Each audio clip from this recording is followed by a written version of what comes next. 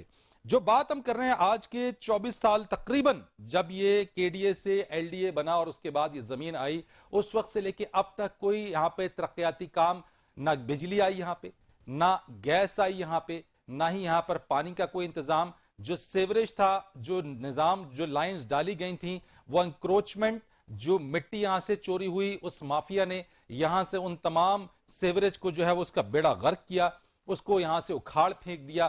اور یہ تمام کچھ جو ادارے کی زبوحالی ہوتی ہے، وہ ادارے میں اگر افسران کی ترقیاں، تعیناتیاں اگر میرٹ پر نہ ہو تو پھر اداروں کا یہی حال ہوتا ہے. اور ایک لیاری ڈیولپمنٹ اتھارٹی جس چیز کے اوپر گلا شکوہ کرتی نظر آتی ہے کہ ہم آج تک یا اب تک یہ تمام الاٹیز کو زمین یا جو یہاں پہ کام نہیں ہو سکا، وہ ایک میوٹیشن یا جو ایک معاملہ جو کہ سپریم کورٹ کے اندر بھی ہے کہ ایل ڈی اے ورسز جو بورڈ آف ریونیو ہے، اس سے یہ کیس اب بھی چل رہا ہے. اور اس چیز کا عذر وہ پیش کرتے ہیں کہ چونکہ یہ کیس ہے تو اس کی وجہ سے ہم اس ادارے میں یا یہاں پہ جو کام ہے وہ نہیں ہو سکا. لیکن سوال یہ اٹھتا ہے کہ جو ٹوٹل جو کل زمین ایل ڈی اے کی ہے، جو ہاکس بے اسکیم 42 کی ہے، 6243 ایکڑ، اور اس میں جو بلاکس ہیں ان بلاکس کا اور جو الاٹیز، جو الاٹمنٹ جن لوگوں نے اپنی جمع پونجی یہاں پر لگائی، اس کا کیا ہوا.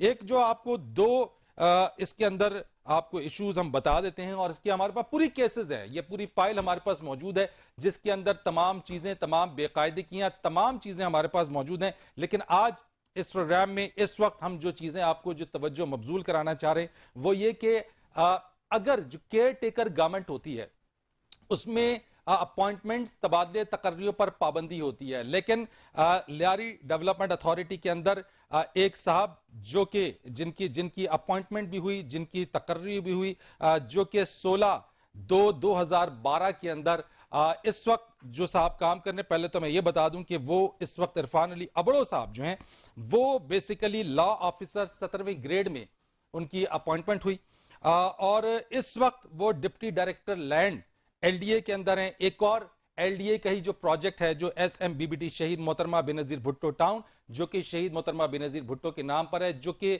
بہت حد تک شفافیت جس کے اندر ہے، اس میں بھی یہ صاحب as a deputy director land S M B B T یہ اس وقت جو ہے خدمات انجام دے رہے ہیں. ان کو یہ بھی ایکسٹرا چارج دے دیا گیا ہے. لیکن انصاف کے بارے میں آپ کو بتا دیں، جو پورے کاغذات میرے پاس موجود ہیں کہ کس طریقے سے ان کی تعیناتی ہوئی، کس طریقے سے جو ہے وہ قوانین کی دھجیاں اڑائی گئیں.